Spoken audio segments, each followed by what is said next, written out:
మాకు బ్రోచర్ లో ఏదైతే చూపించారో అది ఫుల్ఫిల్ చేయమని చెప్తున్నాము. మేము ఎక్స్ట్రా డిమాండ్స్ ఏం చేయట్లేదు. చుట్టూ కాంపౌండ్ వాళ్ళు, జనరేటర్, పిల్లలు ఆడుకోవడానికి park, club house, community hall, మళ్ళీ ఏంటంటే గేట్లు 10,000 మంది జనాభాకు 2 గేట్లు కావాలని జిహెచ్ఎంసీ లేఅవుట్ ప్లాన్ లో ఉంది.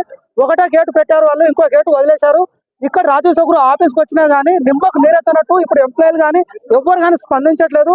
బండ్లగూడ ఆఫీసులో జిఎంను కానీ, ఏజిఎం కానీ, ప్రాజెక్ట్ మేనేజర్ కానీ, ఏఎన్ కానీ అందరిని కలిస్తే రోజు రేపు అని 2 సంవత్సరాలు ప్రోలాంగ్ చేయడం జరిగింది. దీని మీద మేము ఈ రోజు కనుక వీళ్ళు పాజిటివ్ రిప్లై ఇవ్వకపోతే తక్షణమే అమరహార నిరాహార దీక్ష కూర్చోడానికి ఏబిసిడి బ్లాక్ అసోసియేషన్ సిద్ధంగా ఉందని హెచ్చరిస్తా ఉన్నా. దయచేసి ముఖ్యమంత్రి రేవంత్ రెడ్డి గారు మా సమస్య మీ దృష్టికి మీడియా ద్వారా తీసుకొని వెంబడే పరిష్కరించవలసిందిగా కోరుతున్నాము. మేమేమో ప్రభుత్వ డబ్బులు ఏమి అడగట్లే, మా డెవలప్మెంట్ ఫండే ఉంది. మా డెవలప్మెంట్ ఫండ్ తోటే మాకు చేయమని చెప్తున్నాం. మీరు ఏదైతే చూపించి అమ్మారో అదే చేయమంటున్నాం. ఎక్స్ట్రా యాక్టివిటీస్ మాకు ఏమో